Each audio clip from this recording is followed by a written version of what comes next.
first of all, my name is Melvin. I've been named after my father. I go by Mel by my friends.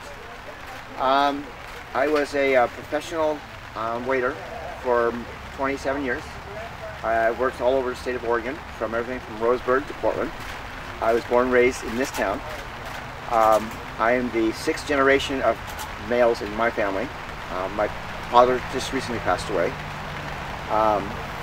Due to the economy and my age, being a waiter at my age was a little hard to keep up because I worked for some big places like the Hilton and the Red Lion and some 4-star, 5-star places in Portland. I gave it all up and went to work for Radio Shack for a while, on a dare. Worked for them for 7 years during the birth of the computer age.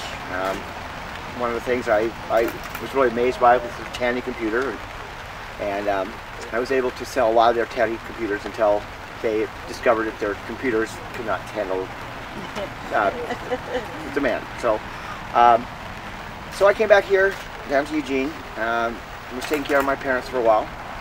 I became a caregiver for a gentleman that was here on a work visa, and he owned a house in Eugene, so he asked me if I would come help him take care of the house and take care of him and his cats. And, I had a lot of money saved up, and I invested in something that he got into, which kind of went under, which took me out from underneath.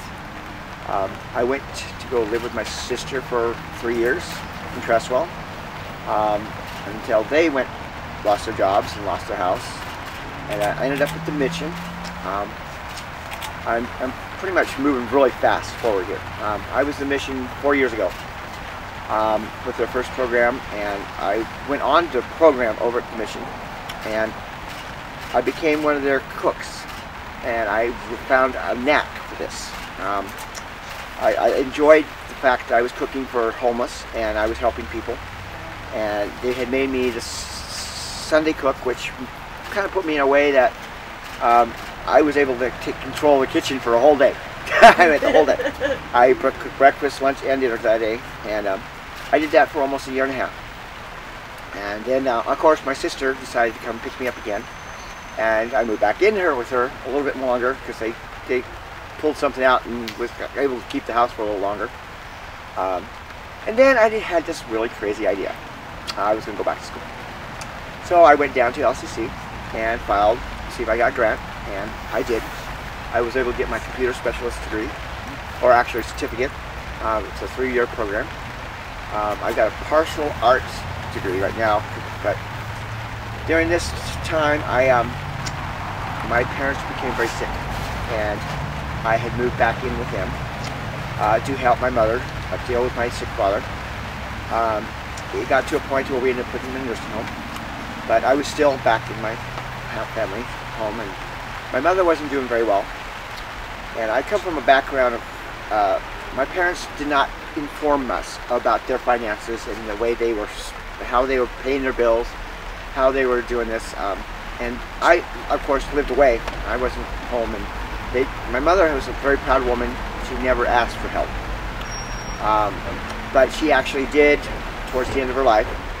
She wanted me to fix her problems, and that's when I discovered they were majorly in debt. They signed the house away.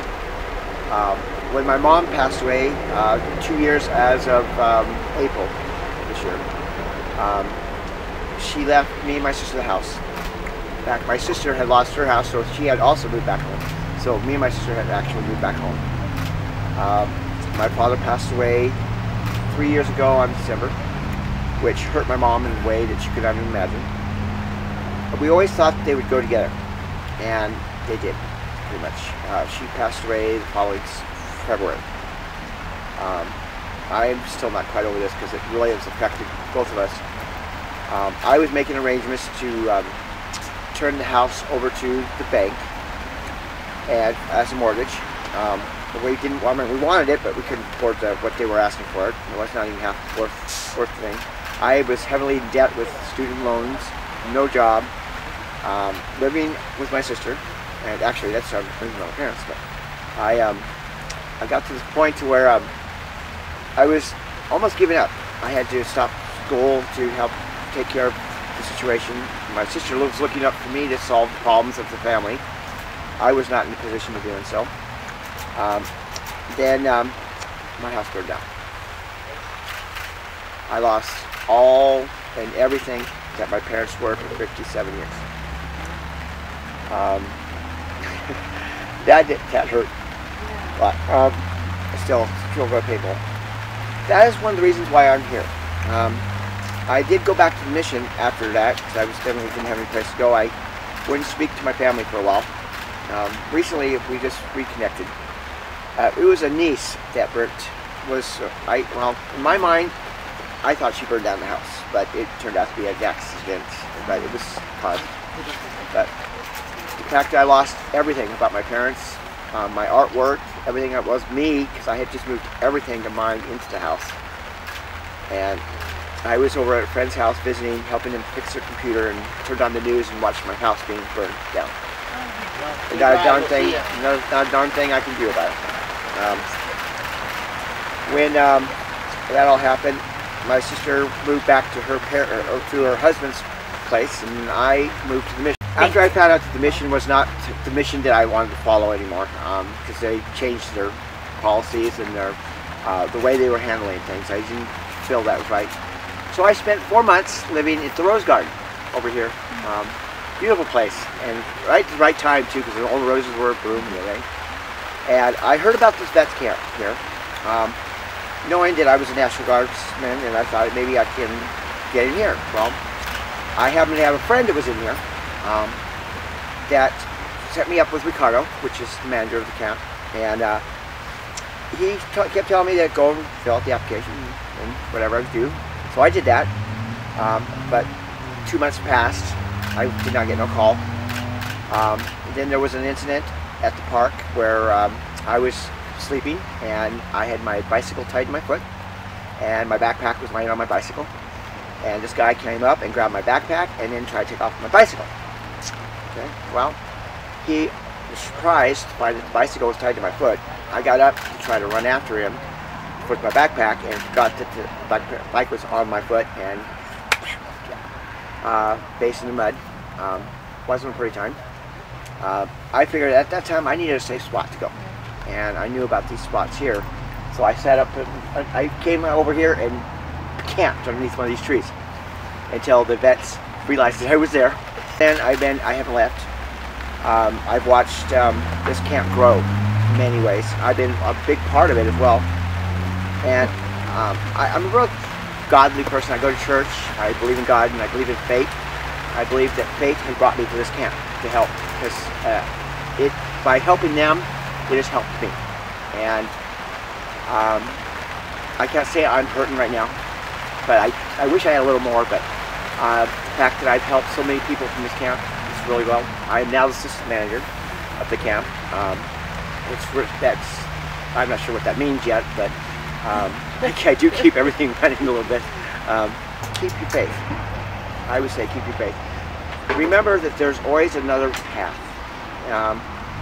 The one that you are on may be a little clouded, and you might be in a fog, or there might be some obstacles, but keep looking for that path yeah, the yellow, I would say yellow brick road, but in most cases that's not the case. But don't let your demons get you. And the demons are out there, and you've got demons in every direction. And I have learned to find them and put them where they need to be. I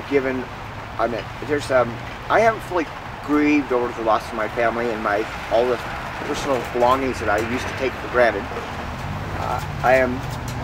I am one that gave it all to God, and if it wasn't for Jesus and God and the people, the churches around here have been really helpful. Unfortunately, they're not helping me get back on my feet. The one thing I could probably use right now is what these veterans are getting right now, a place to call my own for a little bit, a little help maybe getting a job. I'm 51 years old, and the clock is ticking, and it's really hard for me. I just so happen to go into a field in schooling that's going out of style now, because computer specialists, well, there was 84 people that graduate with me, and they're all still in the same area, so the jobs are not out there for me. being born and raised in this town, I haven't made it outside the borders yet. I have never lived outside of Oregon. All my life I was a workaholic, and I started work early, and I have never really stopped to smell the roses, and until now. And I hate to say this, I may have lost everything, but right now I'm the happiest I've ever been. I feel that by giving and helping others, it helps me a little bit. I just hope that when I get to their age in that situation, that somebody's there to help me.